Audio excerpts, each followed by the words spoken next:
Hello everybody, we're here today, you're watching Irakoze on YouTube, and we're here today to talk about David Coffin, who you see there, and Scott Davis, who you see there, and also the dishonest nature of Megan Bruton, who you saw there.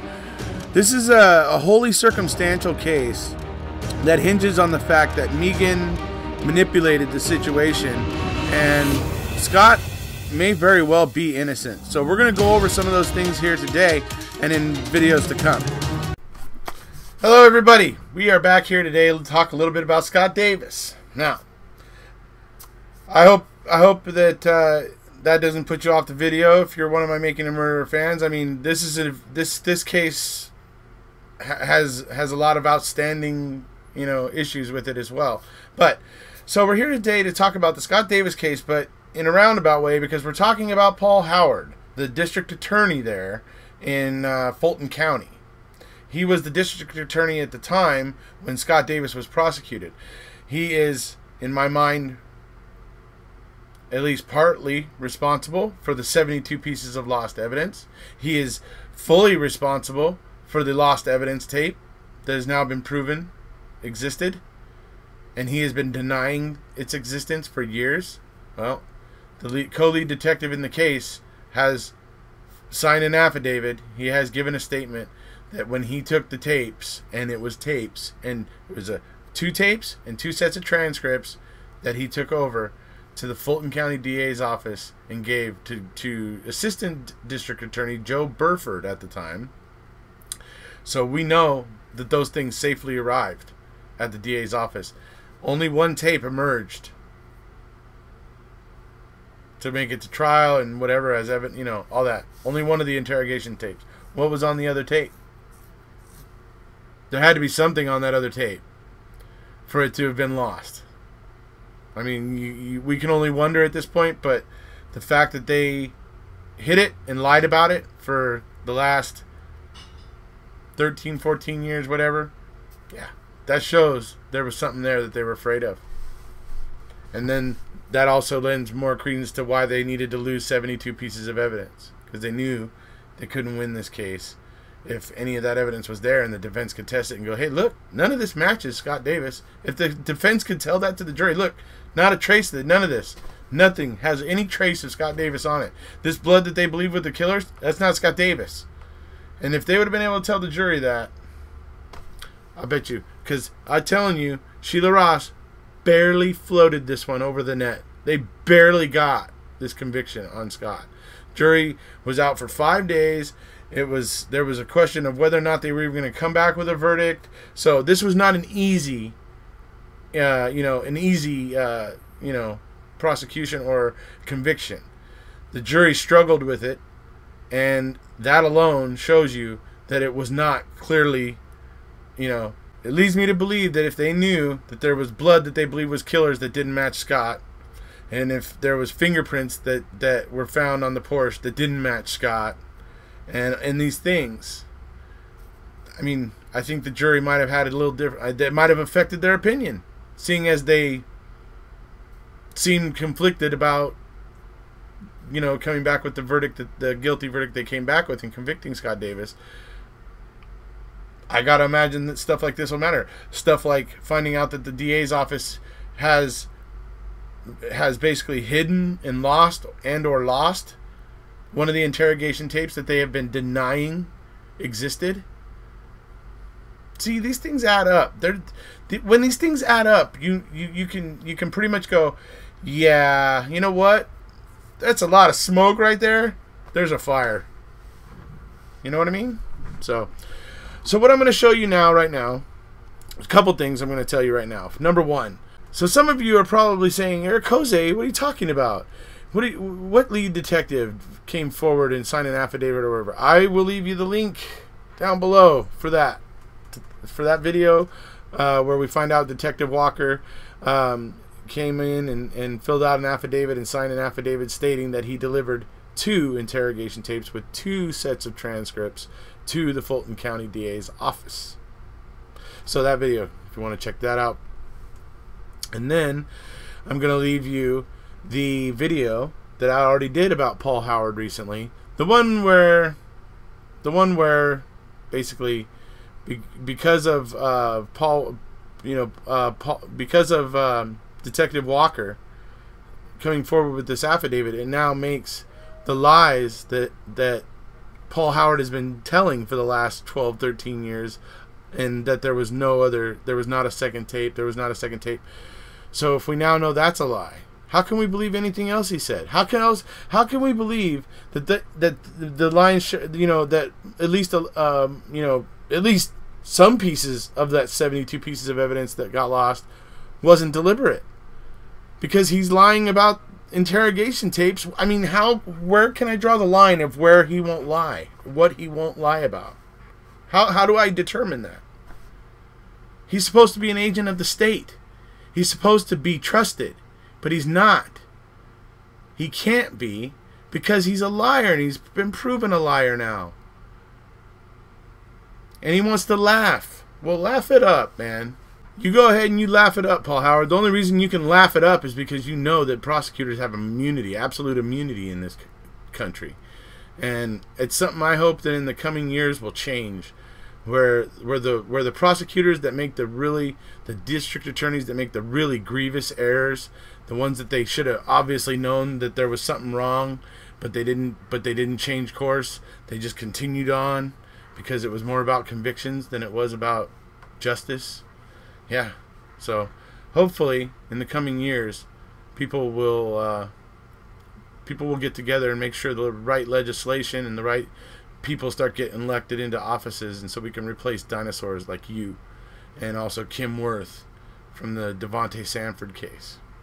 Yeah, we don't need any of you anymore. We need honest, ethical prosecutors who are about seeking justice and truth, not obstructing and presenting their own narrative that fits their desires and their goals. No. You, Paul Howard, Sheila Ross, you have sacrificed your credibility. Your credibility is crap. So, I'm going to move you into the article now, where you'll see what Paul Howard and the chief of police there in Atlanta in 2013, basically you're going to see here what they were doing, and what this basically this crime lab, head of the crime lab there in Atlanta, what his complaint is in the suit that he filed against Paul Howard and the Atlanta chief of police there. It's interesting, and so here it is.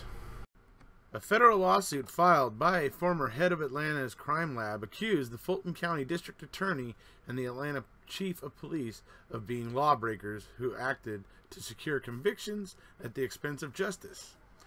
Donald Miko pulls no punches in the lawsuit filed in the U.S. District Court. In it, he accused District Attorney Paul Howard and Chief George Turner and one of Howard's top prosecutors, that would be Sheila Ross, of obstruction of justice. Now, the reason why that's important, that's Paul Howard, who was the head of the Fulton County DA, which prosecuted Scott Davis, and that top prosecutor there they're talking about, that's Sheila Ross, who prosecuted the Scott Davis case. Okay? Well, you already know what I said about all the strange stuff with this case. Most importantly, the affidavit of Detective Paul Walker, who was the co-lead investigator at the time of the Scott Davis investigation, who now has given the statement that proves that Paul Howard lost an evidence tape. Lost, got rid of, whatever, but he denied that it existed for years, and has now been proven it existed. So, anyway, the lawsuit contends Howard lobbied Turner to fire Miko because the crime lab chief agreed to testify for the defense in a Florida trial and provided an evidentiary report contradicting the prosecution. Miko also contends Turner and Howard also conspired to violate his First Amendment rights by punishing him and interfered with a valid contract he had as an expert witness in the Florida case. Now, what you understand, this is a case in Florida. Okay? Why in the heck is this mattering? But anyways, but just so you understand, this is a case in Florida that this head of the crime lab was testifying in. Not even in Georgia, in Fulton County, or even in Georgia, or even in Atlanta, where Paul Howard and Sheila Ross and this Turner, the chief of police Turner, they're all in Atlanta or Fulton County or, Georgia. Okay. So, prosecutors have a duty, and it is to seek justice, not merely to convict, said attorney Matthew Billups, who is representing Miko. What Paul Howard was doing to that defendant in Florida was trying to help another prosecutor convict, irrespective of whether it was justice. The case became a racketeering case. The lawsuit contends because Howard and Assistant District Attorney Sheila Ross conspired with the Florida prosecutor to obstruct justice by interfering with Miko assisting the defense. Ross told APD, Atlanta Police Department, brass, that Howard was angry at Miko's attacks on the Florida case. The lawsuit said, Miko exposed actions by police and prosecutors that exposed mishandling of evidence and malfeasance. Misfeasance or malfeasance. Like losing 72 pieces of evidence somehow. And oh, pity, poor us. We lost it. It's so embarrassing to us. Oh, wow. What should we do? Yeah.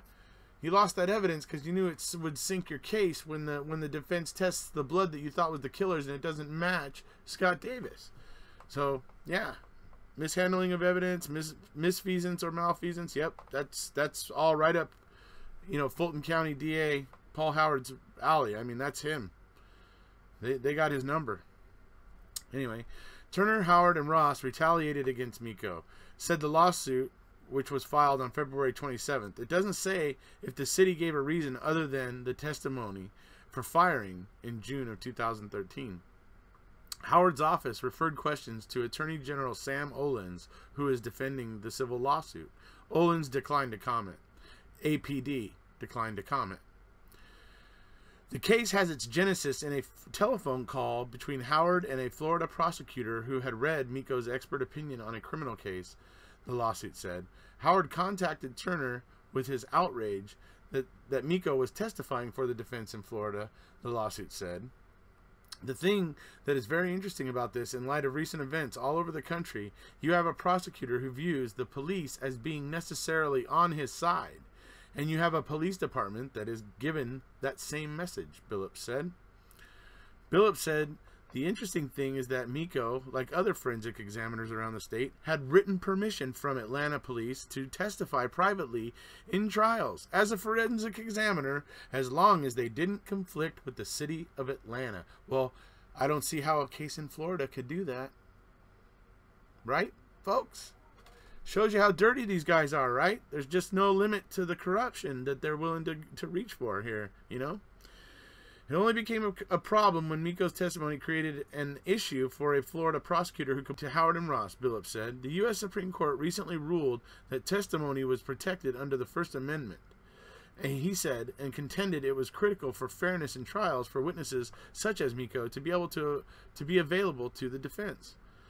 A court in a previous Georgia civil case also defined pressuring an expert to keep him from testifying as obstruction of justice, Billups said. Prosecutors don't always do what they're supposed to do, Billups said. In circumstances, you had a prosecutor who did not want Miko testifying and exposing the bad things that happened in their investigation. So he calls the prosecutor in Atlanta and he calls the chief of police. And they have a meeting and they decide to fire Miko. It wasn't the first time an employee for the Atlanta Police Department has been disciplined for testifying for a defendant, the lawsuit said. Billups said he has already successfully represented Officer Brian Reed, who testified on behalf of his brother-in-law in a criminal case in the U.S. District Court, and was later suspended and reduced in pay grade by the Atlanta Police Department because he testified. In that case, the city of Atlanta paid $200,000 settlement. That's what Billups said. So you see that there's a precedent here. They've done this to another officer who testified for basically the defense, even though it wasn't in Atlanta, it wasn't directly connected with Atlanta. He still got suspended and reduced in pay grade. So yeah, You clearly get the idea here that Paul Howard and Sheila Ross and this chief of police, the rules don't apply to them. That's why they can just lose 72 pieces of evidence, and Paul Howard, when confronted with the fact that there might be more evidence tapes, said he had to laugh. You know, he had to laugh about that. Well, laugh it up, Paul Howard. You laugh it up, my friend, because you are. I'm wondering how many more things I can find like this about you, because you know what? After seeing what you did in the Scott Davis case, after seeing what you did here, oh, there has got to be a treasure trove of misconduct and malfeasance and misfeasance. You know, but anyways. So I think you get a pretty clear idea about how the way Paul Howard and Miss Sheila Ross run things there in Fulton County in Atlanta, Georgia. Rules mean nothing to them. It's all about convictions. That's become very clear to me now, and I think I now know and understand exactly why Sheila Ross, when she became the assistant district attorney there and was put in charge of the cold case files, why she went in there and immediately pulled out the Coffin case. She was looking to score some brownie points with the Coffin family, who are very wealthy, very well connected, and I mean, especially when you look at this, how it's not about justice. It's not about, when you look at what they did to this crime lab, this head of the crime lab, you know, Miko, when you see what they were doing there for a case in Florida, yeah, they're dirty. Hopefully Fulton County will wise up and see what's going on there. I'd hate to see anybody in that county get caught up in the machine that they got going there, when if they don't have the evidence, they'll just make it happen. I mean, that's, you know, they'll lose what they got to lose, they'll do what they got to do. I mean, that's the reputation I see Paul Howard and Miss Sheila Ross having here. And to more, even more extent, the actual Atlanta Police Department itself, you know, whom Detective Rick Chambers was the, you know, other co-lead detective on the case, and we know what a pig's ear he made of the case.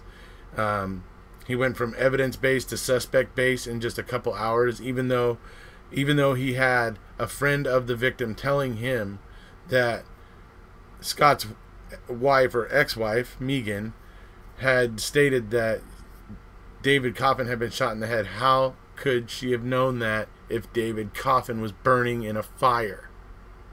How could she know? Alright? So, I hope you check out some of the videos that I show you down there in the info below. So like I said, this is a very interesting case. It's got a lot of issues, and I'd love it if more people would, you know, share some of the videos, share some of the tweets when I tweet about Scott Davis. You know, this case is an absolute wreck. The DA is, you know, the Fulton County DA's office there is making itself look, you know, bad more and more all the time. It's, you know, I just keep hope to just want to apply the pressure to hopefully get this thing looked at the right way, because for whatever reason people are denying and ignoring the obvious things in this case, and trying very, very hard and putting in massive amounts of effort to try and link together desperate little things or whatever to put together a narrative that convicts Scott. So that's my own feelings about it, folks. If you haven't already, please hit subscribe, and we'll see you. Paul Howard, you can suck it.